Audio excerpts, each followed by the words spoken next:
Alright guys, welcome back to the channel. I should probably be welcoming myself back as well since it's been over 30 days since I've made a video. Apologize for that. Basically, as you can see, I'm sitting in my garage right now, and at the time of filming this, it is Texas 2K is going on, and as you can see, I have my Texas 2K shirt on, but definitely did not make it, and the car is not ready.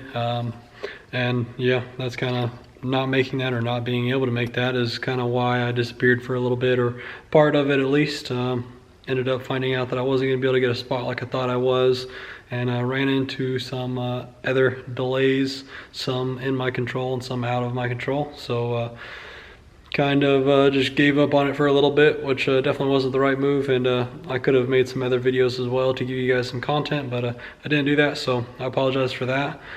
But I'm back here now, and I got some cool stuff to show you guys, and some updates to show you on the car. So first I'll show you some cool stuff. Alright, so as you can see in front of me, I have some nice sensors laid out on the table from Low Dollar Motorsports, and yeah, I'm going to tell you what some of them do and what my plan is for them. So these, if you did not know, these are shock sensors, and these are really cool.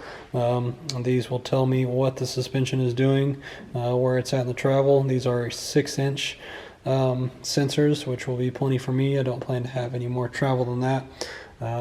So yeah, we'll have one on the front and one on the back. So the one on the back is probably going to be showing me the extension. I will probably always have some extension in this car, being that it is pretty much going to be ran on radials only. I don't think I will ever put a slick on it, but you know, never know for sure. And the front, of course, will be letting me know what's going on up there. I can use that to figure out what the travel is on the front, and also just, you know, how far into the run is it reaching full travel. All kinds of cool things like that. So that'll be useful for example, if I run into a spinning issue, I may be able to look at the log and see where it spins and what the suspension was doing, and see if I can fix that with adjustments either in the shocks themselves, compression and rebound. I have double adjustables front and back, or in the bar angles in the back. I could change how much it's going to separate and all kinds of things like that. So those will be really cool. Also have another one sitting over here that I'll tell you about in a minute. But I also have some pressure sensors here. As you can see, I have a 0 to 300. The one next to it is 0 to 300 as well. And then 2 is 0 to 100s. And then here is a temperature sensor. So what I'm going to be doing with these 300s, they're both going to be going into the transmission. One is going to be line pressure, which is going to go into the servo, or the servo cover. And then the other is going to be for the converter pressure. It'll actually be on the outlet of the cooler line. There's going to be a fitting there to get the pressure from there, so that'll let us know what's going on inside the converter basically. That'll be a useful tuning tool for the dump valves, and also I am sure that will be useful for Pete if he needs some type of data before making a change or suggesting anything.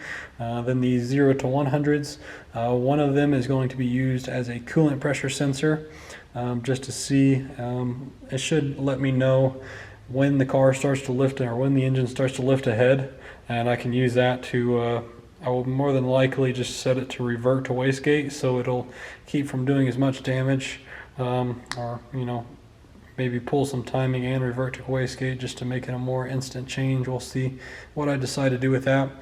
I also might just use that to kind of tell, you know, maybe I need to change the gasket, and I can use that data to see if changing the gasket helps with the head sealing issue if I run into that, which is very possible since I'm going to be pushing this pretty much to the limits and beyond, is the plan at least. The other 0 to 100 is a back pressure sensor, so it's really not necessary on this engine. I've got a 4.8 with a giant GT55 turbo, so I'm not going to have a back pressure issue, but it's just going to be fun data to look at, honestly, and just kind of curious of it, and it may end up being useful down the road if I go to a bigger motor. And this here is going to be for transmission temperature. I want to have that in the data just so I can look back and compare if, say, the transmission or converter is acting a little bit different. I can see if the temperature was way different or anything like that. I think that would just be useful to be able to see looking back at the data. So anyways, we will get to this one right here. As you can see, it says bad written on it. So I flip this camera around. So that shock sensor sitting there that says bad on it, that was actually off of my Fox body, and that's actually the first thing that I bought from Low Dollar. That's my luck there, getting something bad right off the bat. But basically I got a front and rear for that car, and I only ended up putting the rear on. I just put it on last minute right before a race. It was like Friday night when I got it done, and I tried to test it and it wasn't quite working like it should. So I went ahead and I messaged the Low Dollar Motorsports page, not really expecting to get a reply, Friday night, but he did reply, and he sent me his personal number and had me call him, and I called him and talked to him, and he figured out that there must have been some type of short in the sensor, and he sent me a new one right away, and no questions asked, and didn't charge me anything, shipping, nothing. And yeah, so now that's why I have two brand new ones sitting here. And yeah, ever since then, that kind of customer service, I'll definitely stick around and keep buying things. So he also helped me out a little bit with these other ones, so I appreciate that. And I've used a lot of his sensors on customer cars, and I always recommend them. He has map sensors, pressure sensors, as you can see. He has all different pressure ranges. He has some combo sensors too, I believe, like pressure and temperature. All kinds of cool stuff. Also like track temperature, tire temperature, or they're the same sensor as the infrared temperature sensor, and you can mount them wherever you want. So you could get track and tire temperature or whatever else you wanted. I believe he also has some like laser height sensors. So I could definitely spend thousands of dollars if I wanted to with him, because I'm a nerd that likes all that data. But I'm just kind of going with what's necessary for now, and then I'll add some cool stuff later on, I imagine. But that pretty much covers that. Actually, I have one more thing to show you. I'll show you back over by the car. But that is I have a 0 to 150 psi sensor for the fuel pressure. So here is the 0 to 150. As you can see, it is mounted already in the fuel regulator, so I can get fuel pressure. So once again, appreciate Brandon for the great customer service, and you guys should definitely check out Low Dollar Motorsports if you need any extra sensors or anything. The most popular one's probably the 0 to 100s on the Terminator swaps. If you need oil pressure, or if you're not using the factory one, or you can also get that same sensor for dome pressure, things like that. So definitely check them out, and highly recommend them.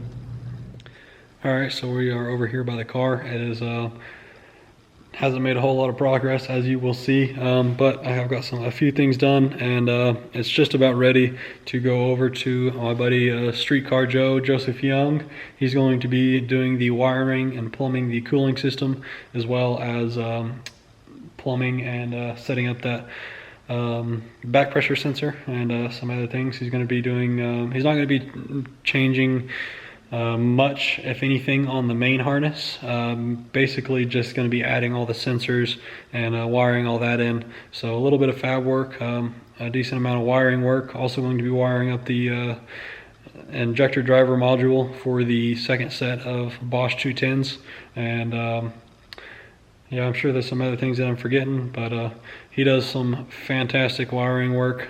Like some of his stuff compares with all the top stuff you'll see on these real nice expensive car builds where they're spending $10,000 on wiring. But he does it in his garage, and he's definitely hopefully not going to be charging me that much. But no, he will. He's been a good friend of mine, and he's going to do that. I'm not a fan of wiring, and on my last car, on the Fox body, I did it myself, and I could have done better, but I just kind of threw it together, and I was never really happy with it, and I've never really been interested in learning that stuff that much, so I'm going to go ahead and let him do it. He likes doing that stuff, and he does a great job at it. So anyways, I'll show you some of the updates.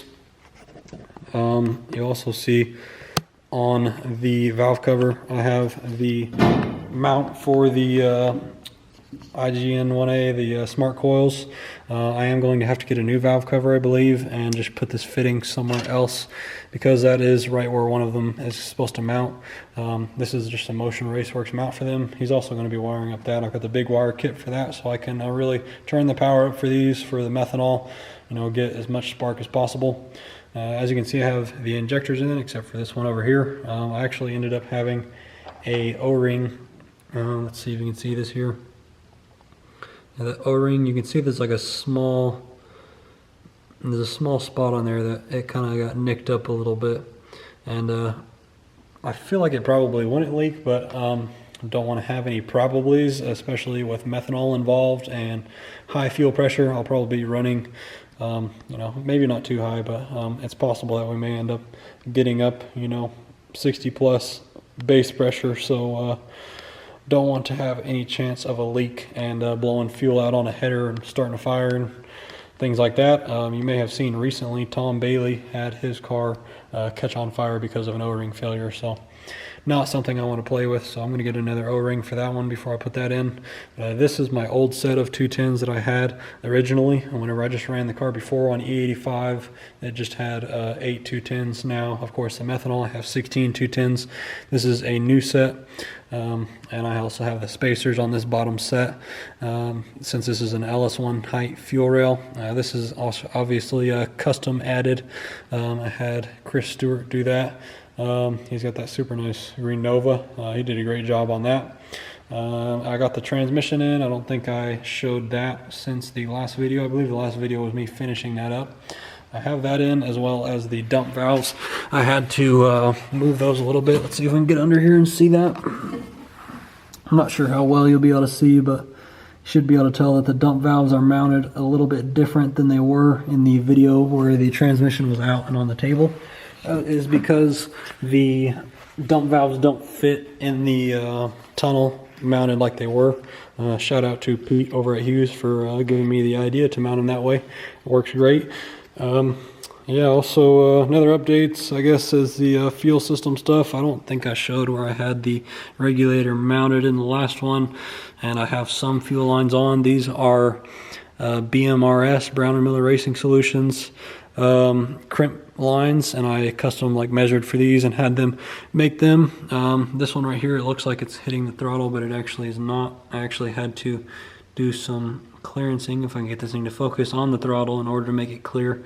But it does clear and the edge is smoothed out, so if it were to somehow hit, it's not going to cut into it. You can also see here where I had to grind it down in order to make it fit, and then cut the top off as well. I'll see if we can show you here how it was hitting. So originally the top was hitting, oh, come on, focus for me, there we go.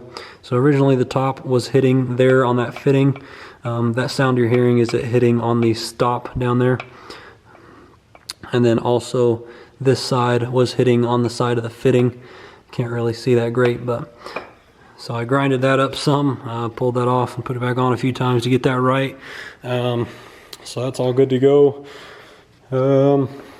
I've got some other fuel lines back here, and I don't know if I showed this Y block. This is a 417 Motorsports 4 8AN to 1 12AN block. So I have the 12AN coming from the pump. It goes through the filter. It goes into this. And these are more Brown & Miller Racing Solutions 8AN lines going to the back of the rails. I did have to do some clearancing there in order to make that one fit. I originally, or all of the other lines are Earl's Ultra Pro. I can't talk, but that, as you can see, is a BMRS return line as well, 10AN return all the way back down here. Yeah, as you can see, these other ones are Earl's lines where I put them together myself. 16AN line feed to the pump down there, and then 12AN out. But whenever I originally ordered all of that stuff, they had 8AN fittings, but they didn't have 8AN line, and now they don't have any 8AN stuff, I believe, or never got a line again, so ended up having to go with a different brand stuff. This other side here, I measured a little bit wrong, but I do have some line that I can make fittings for, so I'm just going to do that. Some other things that I have left to do, I need to make the feed line for the turbo. I've already started on that, haven't finished that up. Just a 4AN feed down there from the side of the pan. Need to do the drain as well. It's actually one thing that I messed up whenever I stopped working on the car. I ordered the wrong size stuff because I was smart and didn't check this fitting down here, and this fitting down there on the pan is a 10AN, and I just assumed it was 12AN, so I ordered 12AN stuff and then tried to fit it up and realized that I'm an idiot. So that upset me, and, along with, you know, just figuring out I wasn't going to make the race, and other things made me just kind of put it to the side for a little while. But I, you know, later on realized that I can use that 12AN line anyways for the catch can. So these are 12AN, as well as the fitting that I'm going to have to either cut off or get another one and put on a different valve cover. But this one over here will work, and this one's 12AN as well. I have the other catch can here, as you can see. But yeah, got the turbo on there, of course, as you guys have seen. This line, or this is just rotated around to while I was pulling the throttle body on and off. I can just line that up and put that back on there. But yeah, also got belts on, as you can see. I don't think I showed that before, had that on yet, so we're getting closer. So yeah, I believe the only things that I have left that I need to get done before the car goes to Joseph, I need to do the fuel lines. I will probably try to get the throttle cable, which actually I don't think I showed that. I do have on there, but I do have it, you know, all long right now, just because I'm going to wait until the car is a little bit more complete before I actually trim that down, just so I don't trim it to the wrong length. I also need to put the drive shaft in it, which shouldn't be too hard. I need to order a drive shaft speed sensor and the wheel for it. I'm going to get that from Shannon Davis, Davis Technologies. They've got a 32 tooth, which is a really high resolution one, and actually Joseph used that himself and had really good results with it, better than any of the other stuff that he had. So yeah, I think that's the minor things, at least, that I have to get done. I'm sure are the major things that I have to get done. I'm sure there are some other small things that I need to do. I also need to put the shifter in it. He will also be wiring up the electric shift solenoid, just simple stuff like that. Yeah, I think that pretty much covers it. So anyways, once again, I apologize for disappearing for a while, and I appreciate you guys that checked in on me. And you know, I'm doing all right, and we'll get back to it, and hopefully get some more videos out more often, not make you guys wait so long. But yeah, I appreciate you guys watching. I'll see you guys in the next one.